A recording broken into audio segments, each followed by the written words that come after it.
Кыргыз Республикасынын президенти Алмазбек Атамбаев Кыргыз Республикасынын администрациялык жоопкерчилик жөнүндө кодексине өзгөртүү киргизүү жөнүндө Кыргыз Республикасынын мыйзамына кол койду. Мыйзам Жогорку Кеңеш тарабынан 2017 жылдын 15 июнунда кабыл алынган. Мыйзам администрациялык жоопкерчиликти күчөтүү аркылуу администрациялык укук бузууларды алдын алууга жана алардын санын кыскартууга багытталган. Мыйзам расмий жарыяланган күндөн тартып 15 күндөн кийин күчүнө кирет.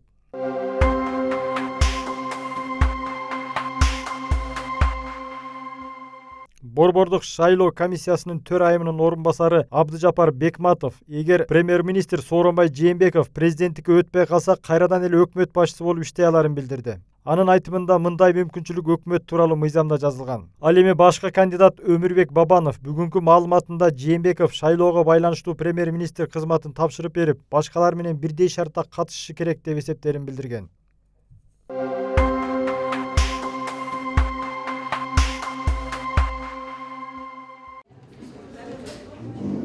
Өмүрбек Бабанов талапкер катары шайлоого аягына чейин катышат. Бул тууралуу ал бүгүн маалымат жыйынында билдирди. Бабанов соңку күндөрү анын дарегине карата айтылып жаткан айын кептерге, каралоолорго жооп кайтарды. Ал премьер-министрлик кызмат үчүн президенттикке кандидаттыгын алып салат деген имиштерди четке какты. Талапкердин айтымында ал эч ким менен тандем түзбөй, шайлоого аягына чейин барат. Ошондой эле Өмүрбек Бабанов саясий атаандаштарын кара пиардан алыс болууга, өлкөнүн келечеги үчүн таза жана тынч шайлоо өткөрүүгө салым кошууга чакырды. Элибизде жакшы сөз бар. Баштагандан кийин артка кайтпа дегенчи. Президенттикке өзүнүн талапкерин көрсөтүүнүн алдында бул жоопкерчиликти сезүүнүн негизинде бул чечимим оңой болгон жок. Ошонун ичинде партиялаштар менен акылдашып, курултайда жалпы элдин добушуна ээ болуп туруп, мен өзүм талапкерлигимди президентке көрсөтүүнү чечтим. Президенттик шайлоодо мен аягына чейин барам.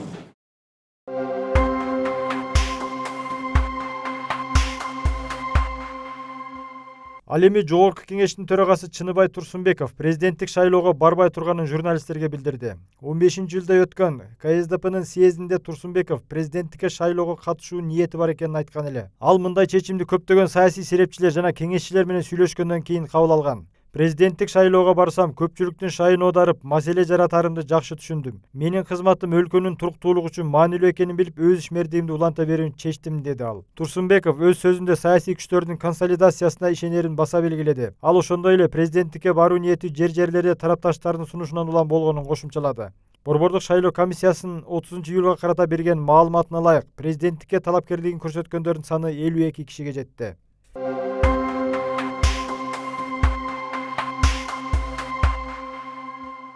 Бишкекте Өмүрбек Тегебаев менен Дүйшөнкул Чотоновдун тарапкерлери ачкачылык кармай башташты.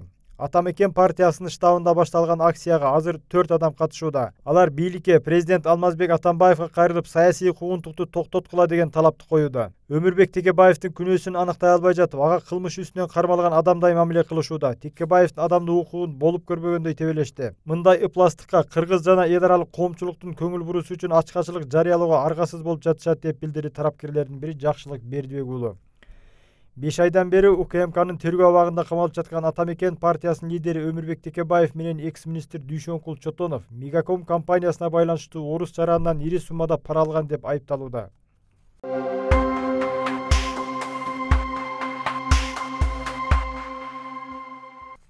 Бүгүн 31-июлда Бишкектин 1-май райондук сотунда белгиленген Садыр Жапаровдун соту соттун катчысынын ооруп жумушка келбегендигине байланыштуу болбой калды. Жапаровдун жактоочусу Шарабидин Токтосуновдун айтымында бүгүн сотто акыркы сөз берилип, чечим чыгарылмак. Соттун кийинки отуруму августта улантылат. 24-июлдагы отурумда прокурор Садыр Жапаровду 15 жылга күчөтүлгөн тартипте эркинен ажыратууну суранган.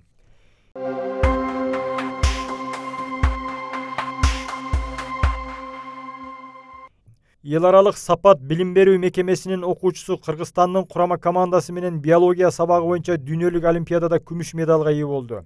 23-30 июль күндөрү Англиянын Кавентри шаарында өткөн биология олимпиадасында 67 мамлекеттен барган 260 окуучу биология сабагы боюнча билимин сынады. Билим боюнча эл аралык олимпиадада кыргызстандык окуучулар 4 коло байга алды. Күмүш медалга ээ болгон Даян Мелисов Таластагы Манас Ата лицейинин 11-класстын окуучусу. Биология сабагы боюнча дүйнөлүк олимпиада 28 жылдан бери өткөрүлүп келүүдө. Олимпиаданын шарты боюнча катышуучулар теоретикалык жана практикалык тапшырмаларды аткарышат. Аталган олимпиадада байгеле орун алуу биология сабагын тандап алган окуучулар үчүн чоң жетишкендик. Анткени бул дүйнөдөгү алдыңкы жогорку окуу жайларга окууга өтүүгө мүмкүнчүлүк берет.